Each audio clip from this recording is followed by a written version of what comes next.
আল্লাহর পয়গম্বর আইয়ুব, এমন পয়গম্বর আইয়ুব আলাইহিস সালাম,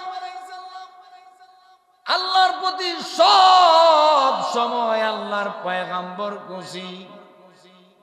এখন শয়তান আল্লাহর পয়গম্বর আইয়ুবের সন্তান, 14 জন সন্তান পড়াশোনা করতেছে এক রুমের মধ্যে। রুমটা ভেঙে আইয়ুব আলাইহিস সালামের সন্তানের উপর ফালাইয়া দিছে। একজন আইয়ুব আলাইহিস সালামকে সম্বোধন কইরা কয়, ও আল্লাহর পয়গম্বর, আপনার 14 সন্তান একসাথে মারা গেছে। ও আল্লাহর পয়গম্বর, 14 জন সন্তান একসাথে মারা গেছে। আল্লাহর পয়গম্বর আইয়ুব সম্বোধন করে কয়, আমার কর্মচারীরা, সন্তানের মালিক আমি না, সন্তানের মালিক আল্লাহ। আল্লাহ আমাকে সন্তান দিয়েছে, আবার সন্তান নিয়ে গেছে। আমি আমার মাওলার প্রতি খুশি। সুবহান। কি মনে করছেন? আপনার যদি 3টা সন্তান থাকে, একসাথে যদি 3টা মারা যায়, হুশ থাকবো আপনার? আমার হুশ থাকবো? স্টক কইরা মরে যাবো আমরা, যা সব শেষ। কিন্তু আল্লাহর পয়গম্বর আইয়ুব কি অবস্থায় শয়তান ফালাইয়া দিছে। এরপর আল্লাহর পয়গম্বর আইয়ুব বলে, আল্লাহ আমি তোমার প্রতি খুশি। সুবহানাল্লাহ কইতেন না? এই রকম ভাবে আল্লাহর পয়গম্বর আইয়ুবকে শয়তান পরীক্ষা শুরু করে দিয়েছে। সর্বপ্রথম আইয়ুব আলাইহিস সালামের সম্পদের উপরে শয়তান হাত দিয়েছে, সম্পদগুলা নষ্ট করে ফেলেছে। এখন পয়গম্বর আইয়ুব আলাইহিস সালামের সন্তানদের উপর হাত পালায়া সন্তানদেরকে নষ্ট করে দিয়েছে। আল্লাহর পয়গম্বর আইয়ুব এখনো সন্তুষ্ট আছে। আল্লাহকে ডাক দিয়া কই, আল্লাহ আমি আইয়ুব তোমার প্রতি খুশি। জোরে কোন সুবহানাল্লাহ। আল্লাহর পয়গম্বর আইয়ুব আল্লাহর প্রতি খুশি। এখন আইয়ুব আলাইহিস সালাম রাতের বেলা শুইতে গেছে। রাতের বেলা শুইতে গেছে, শরীরের টেম্পারেচার এত বাড়ছে যে বাড়ার কারণে শরীর জ্বর, অনেক জ্বর, এবং শরীরে অনেক জ্বর হইছে, সাথে সাথে পক্সের মতো গুটা গুটা শরীরে পড়ে গেছে। শরীরের মধ্যে পক্সের মতো গুটা গুটা পড়ে গেছে। আল্লাহর পয়গম্বর আইয়ুব আল্লাহর প্রতি সার্বক্ষণিক সব সময় খুশি, আল্লাহর প্রতি খুশি। আল্লাহর পয়গম্বর আইয়ুব শরীরের মধ্যে পক্সের মতো পড়ে গেছে, শরীরের টেম্পারেচার বৃদ্ধি হয়ে গেছে। আল্লাহর পয়গম্বর আইয়ুব আলাইহিস সালাম এরপরে আল্লাহর প্রতি খুশি। এইদিকে হযরত আইয়ুব আলাইহিস সালাম ঘুমের ঘরে আছে। সকালবেলা শয়তান এলাকার মধ্যে প্রচার শুরু করে দিয়েছে, ও এলাকাবাসী, এই আইয়ুবের এমন অসুখ হয়েছে, যেই রোগটা হলো চুয়াচে রোগ। এই আইয়ুবের শরীরের পানি যদি কারো শরীরে লাগে, কারো হাতে লাগে, পায়ে লাগে, তাহলে তোমাদেরও এমন রোগ হবে। শয়তান প্রচার করে দিছে, আইয়ুবের এমন রোগ হয়েছে, এটা যদি তোমাদের শরীরে লাগে তোমাদেরও হবে। সর্বপ্রথমেই আইয়ুব আলাইহিস সালামের 3 জন স্ত্রী আলাদা হয়ে গেছে। একজন স্ত্রীর নাম রহিমা, উনি সব সময় আইয়ুব আলাইহিস সালামের খেদমত করতেন বেশি বেশি। রহিমারে ডাক দিয়া কয়, রহিমা তুমি যেহেতু তোমার স্বামীর বেশি খেদমত করো, তাহলে তুমি করো।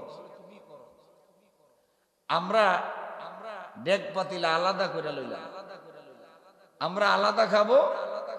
আমাদের ডেক পাতিলায় তুমি হাত দিবা না, আর তুমি তোমার স্বামীর সেবা করো, করতে থাকো।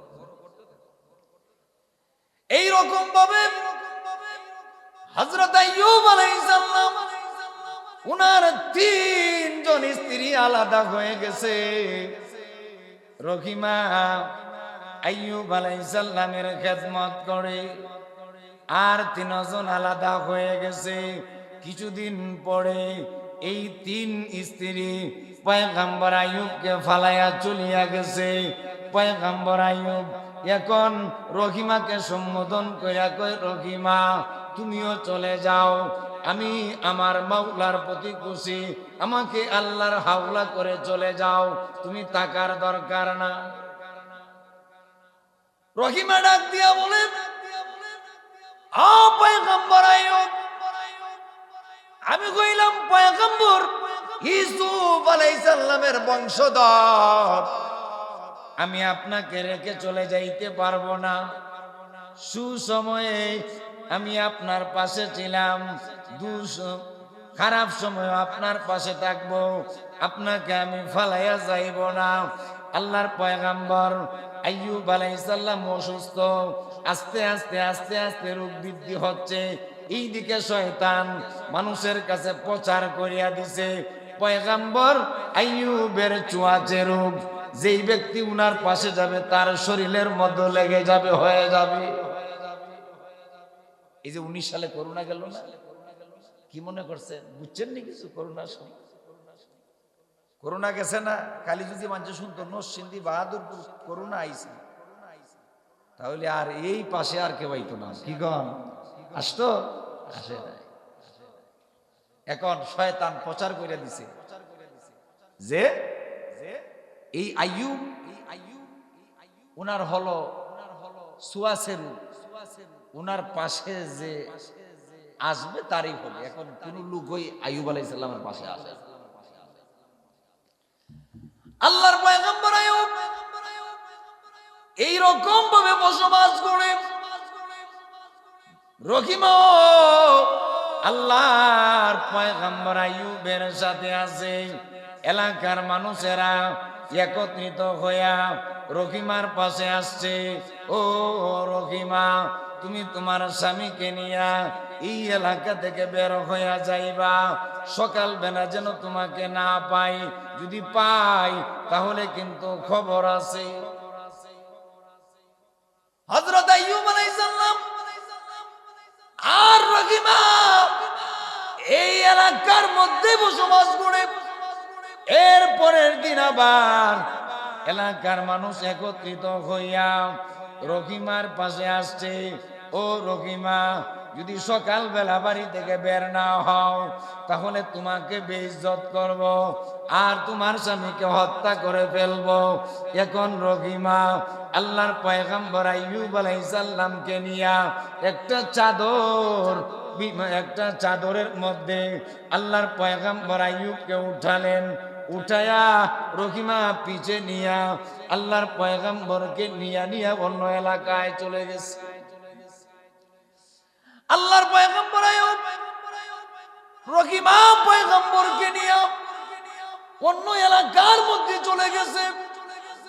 এই এলাকার মধ্যে শয়তান প্রচার করিয়া দিছে, ও এলাকাবাসীরা, তোমাদের এলাকায় এমন একজন লোক এসেছে, যে লোকটা হলো চুয়াচে রোগী। এই লোক যদি তোমাদের এলাকায় থাকে তোমাদেরও এই রোগ হবে, এই রকম প্রচার করে দিয়েছে। রহিমা এই এলাকায়ও থাকতে পারে নাই, ওই এলাকা থেকে বের হইয়া জঙ্গলার মধ্যে চলে গেছে। জঙ্গলার মধ্যে গিয়ে একটা কুড়ে ঘর বানাইছে, কুড়ে ঘর। রহিমা কি মানুষের স্ত্রী ছিল? শামের প্রেসিডেন্টের স্ত্রী। শাম থেকে বিতাড়িত হইল।